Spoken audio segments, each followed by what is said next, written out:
Am I the a-hole for running away and making my parents look like bad people? So, about a year back, my family, me 17 female, my brother, mom and dad, got kicked out of our rental home. My parents struggled financially to support all of us and couldn't find an affordable house that suited our needs, so they came up with a genius solution. They basically started renting a 2-bedroom house and told me in no uncertain terms that I was to go find a family member to take me in. They kicked me out and left me on the front yard with basically nothing but a bag of clothes and my cat. They didn't even help me figure out a living situation. I ended up staying with my disabled aunt for a few weeks, but she couldn't financially support us both, so I had to figure something else out. I ended up venting about this online, and an older friend of mine, Ace, 24, privately reached out and offered to let me stay with him. Ace and I had been friends for a little while at this point, and I trusted him, so I said yes. He drove up to my aunt's place and stayed with us for a few weeks, and then we packed up my things and headed back to Ace's home.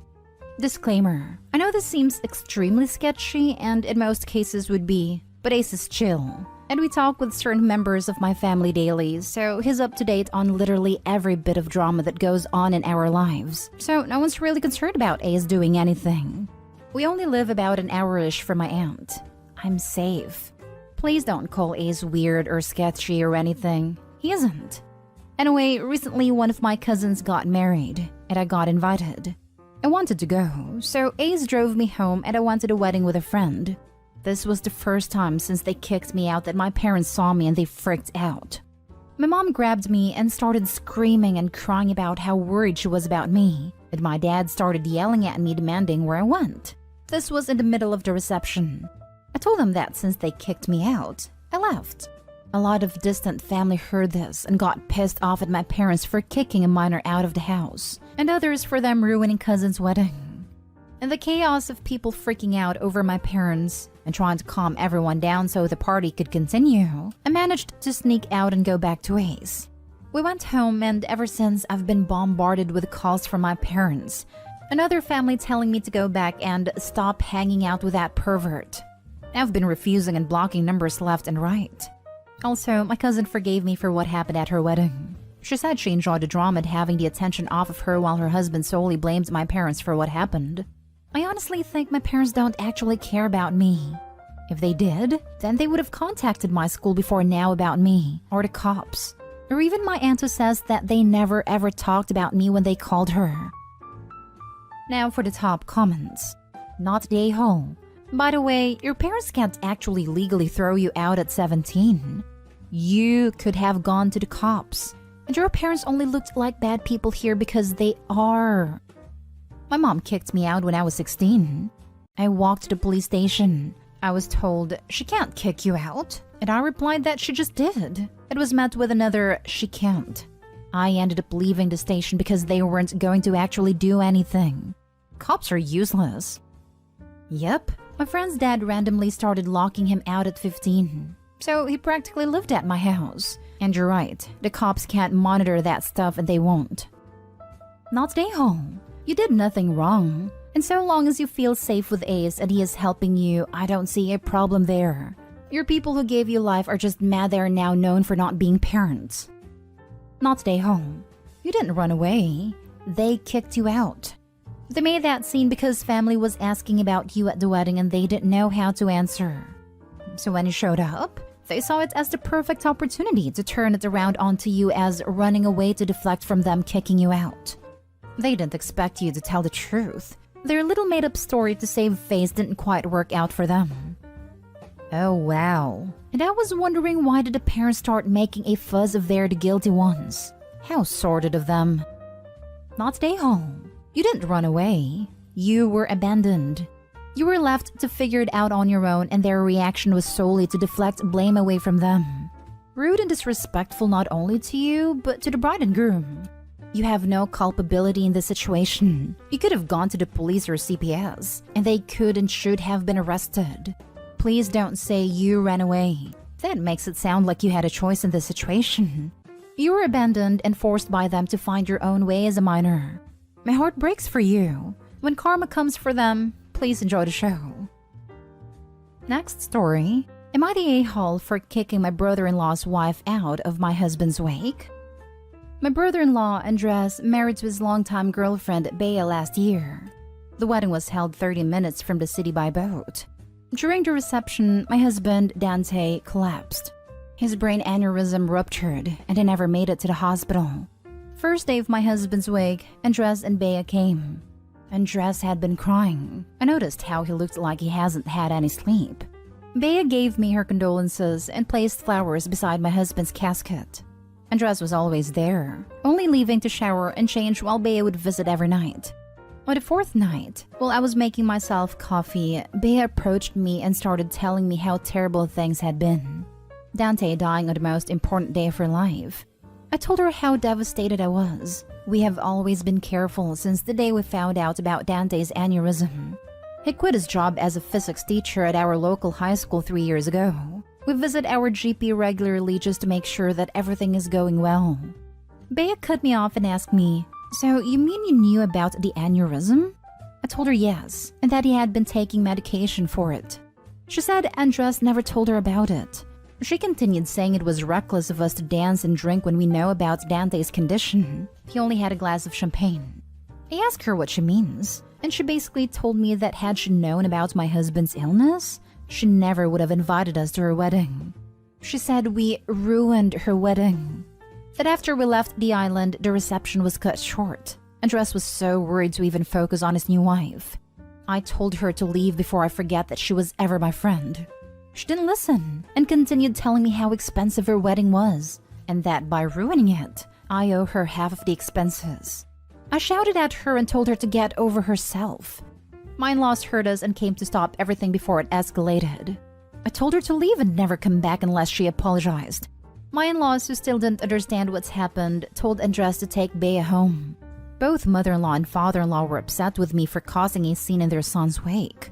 I didn't tell them what Bea said. They only found out after Andres told them.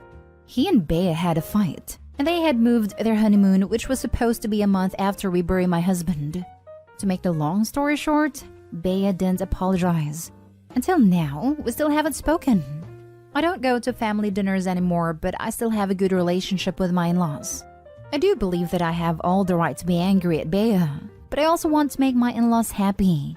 They have been nothing but good to me. And unless Bea and I make up, there will always be tension in our family. So am I the a-hole for the way I reacted? Was kicking her out an overreaction? Not the a-hole. I'm not entirely sure why the in-laws keep inviting her to things after what she said, or why Andres even stayed married to her, but that's for them to worry about. You are under no obligation to go out of your way to socialize with someone who refuses to acknowledge their breathtaking insensitivity and self-centeredness. This, and this. Every word. I am flabbergasted. You went as far as commiserating with her on your own husband's wake. Because, yeah, it does suck to have this happen on one's own wedding. But this was already very, very mature of you.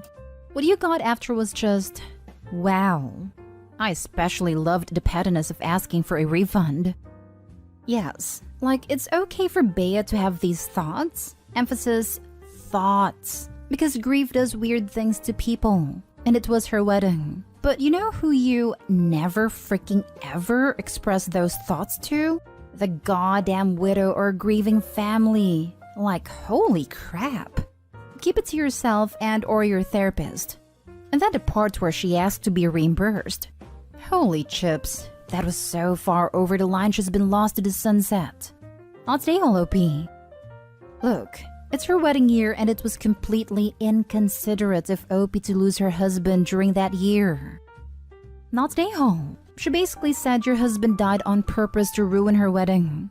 That is beyond a-hole. It's cruel, insensitive and all that. For me, that would be lifelong no contact.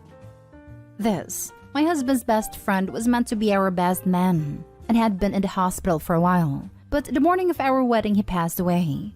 One of the groomsmen told me he'd passed, and I knew I was the only person who could break the news. My husband and I did a first look, and I remember thinking, how am I going to tell him that his best friend is gone? I was in my dress. We both had family from out of state, and the cake was there, the flowers, etc. I looked at the love of my life and told him his best friend was gone. Then I said, if you can't do this today, we won't. We'll figure it all out. I'm not going to stand by and watch you have to put on a brave face for the sake of a party when your heart is broken. My husband and I got married that day, at his insistence, and everyone told me later that his best friend wouldn't have had it any other way. We went to the memorial service on the last day of our honeymoon. If my brother-in-law had passed away at my reception, the absolute last thing on my mind would have been witching about a ruined party to his wife at his funeral. All I'd be able to do was sit next to her and provide my shoulder, and remind her she's loved.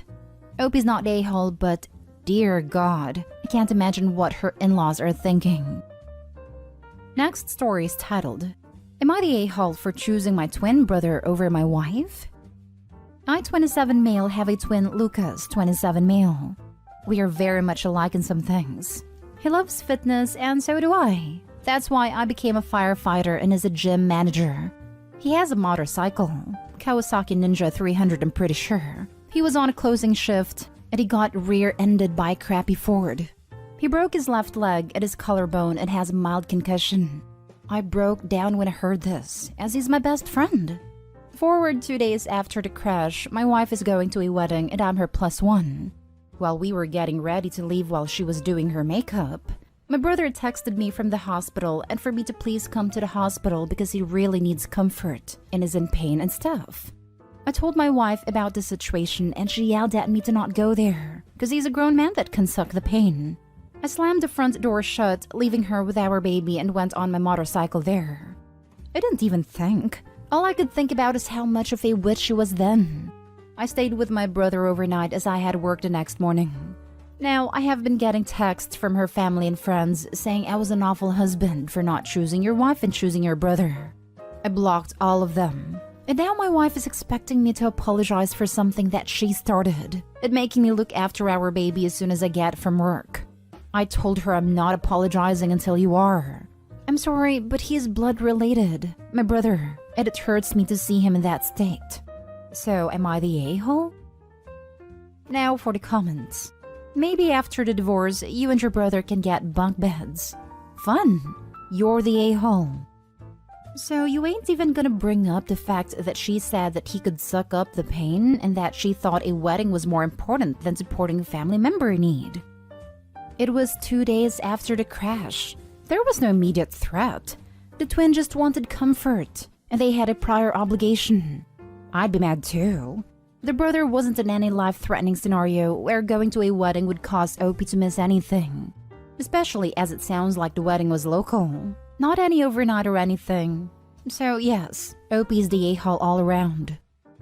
What's the dude going to do for his brother? Hey bro, how you doing? You okay? And magically the brother will get better and go water skiing?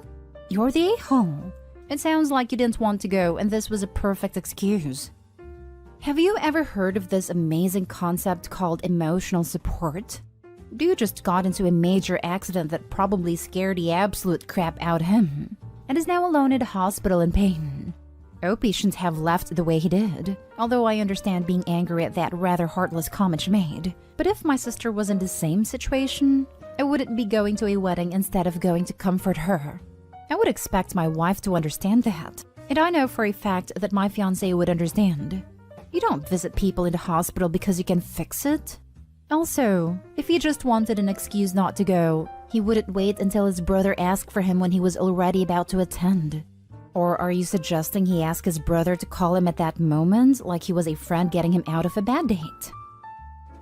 Edit. When I mean taking care of our baby, I mean not doing nothing. We made an agreement before she was born what jobs we would do.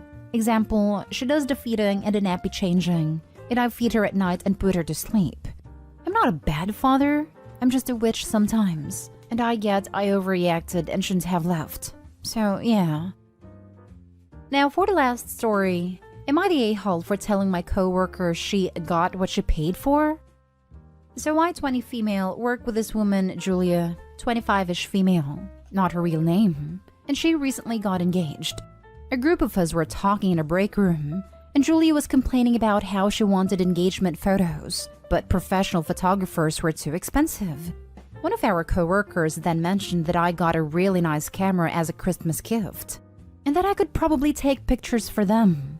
Hearing this, I immediately said, yes, but I'm not a professional or anything. I just take pictures of my dog and stuff. Julia told me that a nice camera is a nice camera, and a photographer doesn't matter. She asked if I'll take free pictures for them, and I said I would. I know, I'm dumb, but I wanted to be nice, and I felt kinda trapped because she asked in front of everyone. We have the photography session, and it went pretty well. The pictures turned out pretty nice, and I spent a lot of time teaching myself how to edit them for her. Yesterday, I brought a few of the edited pictures to work for Julia to take a look. The pictures aren't at a professional level or anything, but I thought they looked pretty nice. Julia didn't agree, I guess, because she said, oh, these are okay, but I guess I was expecting something different. I have a little bit of a big mouth and a short temper, so here's the part where I may have been the a-hole. I said, well, you don't have to be a witch about it. You wanted free pictures and you got what you paid for. Now, I'm refusing to give Julia the rest of the photos, and some of our coworkers are accusing me of overreacting and being too sensitive. Am I overreacting? Am I the a-hole here? Not the a-hole. I'm a professional photographer, and honestly, I hear this all the time. Julia told me that a nice camera is a nice camera and a photographer doesn't matter. It makes me furiously angry every time I hear it. I spent years learning how to be a good photographer, and it has nothing to do with the camera. I can take better engagement pictures with my phone than a non-trained photographer can with an expensive DSLR. Julia's ignorant and selfish and wants professional quality for free. Also, as a professional, I will tell you that the client never gets all the pictures I take. I edit photos and I present the best of the best. So there's no reason you should give her all the pictures. Give her the ones you are proud to share with her and others and be done with it. And word of advice, people who put down a profession and want something for free are always going to be problems. Don't let yourself get sucked into this again. If I don't understand it, it must be easy. Seems to be quite a commonplace line of thought. Or, most of the technical skills required are subtle or hidden, so I can call it easy and demand it free. Not the a-hole. Julia sounds like she belongs in r/choosing beggars, although I think I'd give Julia the unedited photos, since you weren't charging her in the first place, and let that be your wedding gift. By the way, I work with a guy who started taking free photos for people and got really good at it, so now it's his side hustle. So if you're interested, don't give up. Not the a-hole, but you're not doing yourself any favors professionally. It will cause you more workplace drama if you continue to hold on to the photos. You agreed to do the photo shoot and are now withholding the photos. Regardless of the reason, some people will perceive you as unreliable and emotional because of this choice. Your coworker was wrong, but you chose to put yourself in the position of getting involved with her outside of the workplace. It would be best for your reputation to apologize for the way you worded your response. Explain that you were hurt because you tried your best and hand over the photos.